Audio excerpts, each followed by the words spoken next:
Good morning, everybody. Ooh, 3 times the charm, right? Let me start by bringing up our first guest, a gentleman that is in the industry. You know, he's known as a digital authority in music, mobile, IPTV, product and service development. Give an enthusiastic welcome to Mr. Ted Cohen.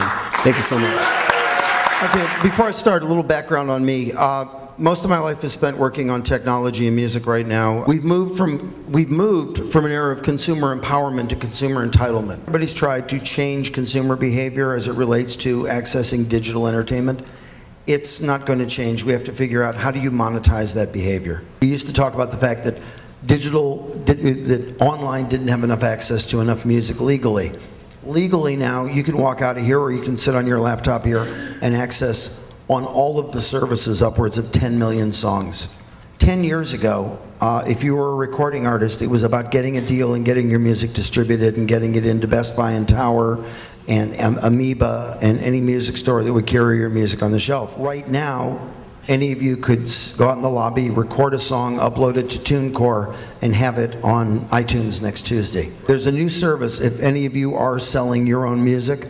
It just launched on Monday. It's called Magnet.tv. You can set up your own store on your Facebook page and sell your music right from your Facebook page. You want your music everywhere. You can use services like TuneCore. You can affiliate with InGrooves or Big Fish, or there's a bunch, Iris, IOTA. There's all these great services out there. The future is really very bright. And in my flash forward, you are all unstoppable. You're here today, hopefully, to come away with information and inspiration to help you, as they say, win. If you're a Sesac songwriter, we implore you to A, register your songs. It's very, very important to make sure that you know your splits and you sort of deal with that subject at the genesis of that.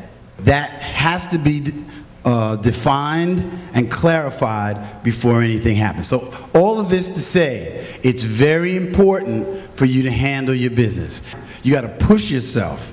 Push yourself. The best lyrics, the best melodies, the best rhythms, the best ideas, the best concepts, the best presentation that you possibly can do. Push yourselves to do the things that are unexpected. In order to stand out and in order to be successful, have to take your craft and your culture higher. Thank you. What I wanted to do today is, this is the first time we've tried this, but we think it'll be interesting for you. Give you a 40,000-foot overview of our licensing proposition. When we create a license, we like the license to be renewable. And in a lot of instances, the music user likes that too, because they don't want to be in a position where a license would fall out, fall off, terminate, expire, and then leave them without authorization. Once we've built a good license, once we've built a license that people will respond to, people think is efficient and fair and equitable, then we have a practice. I mean, we go about contacting folks, and to the extent that people contact us, we engage them and we license the public performance of your works.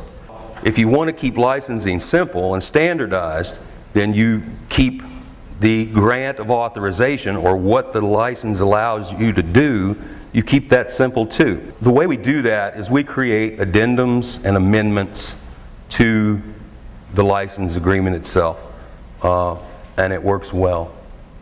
Okay, I'm Hunter Williams. I am Senior Vice President of Royalty Distribution and Research Services, which is the RDRS that James mentioned. We're responsible for tracking all your performances, for registering your works, and for getting you paid, okay? When you register your work, you have to tell us the song that you wrote, but you also have to give us information about the media that's embodying those works, okay? How does the money flow? You give us the song information, the copy of the recording for TuneSat.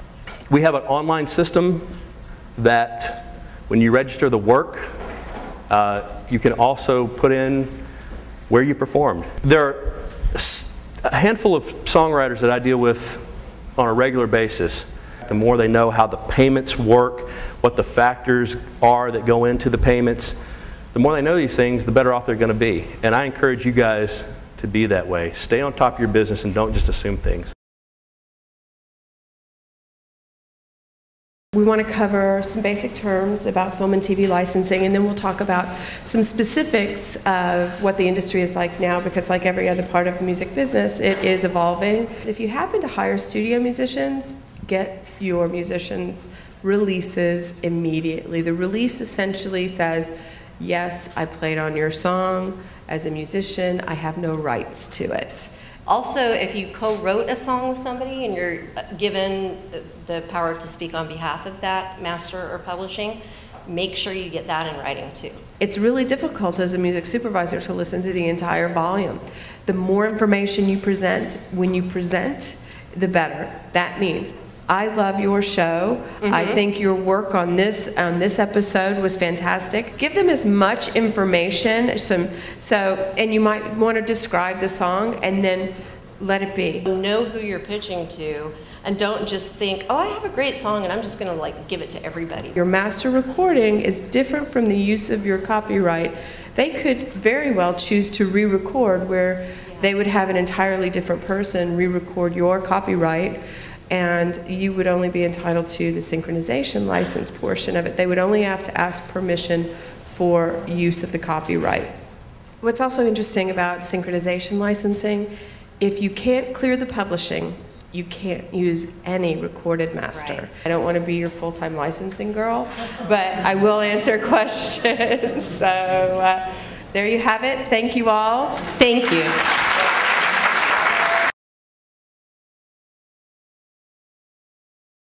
I wrote my first song called Till He Comes when I was 14 years old.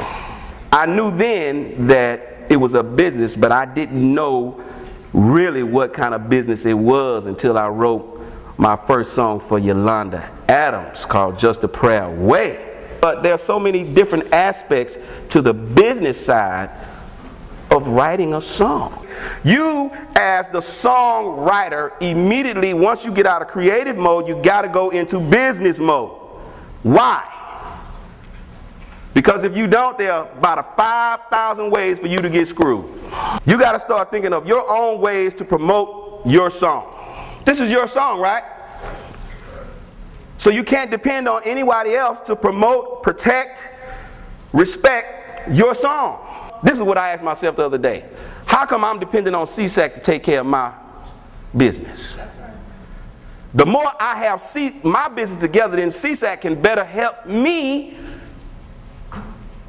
get my songs out. There's a lot of things that stop us from getting to the real business. But the main thing that stops us from getting to the business attitude is our mind. Handle your business. Really handle it though. Don't play with it. You know what I'm saying? Don't be cute with it. Handle it. Really. We are songwriters. Successful. Powerful. In order. I am.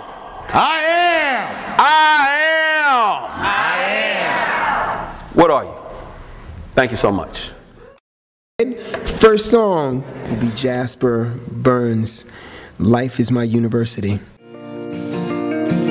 I'm off to lead a ship that only I can sail. The great big I am going to seize me. It was beautiful. I mean, I really don't have any comment. It created a world. It had its own universe, and I was cruising along. But somehow we make it right.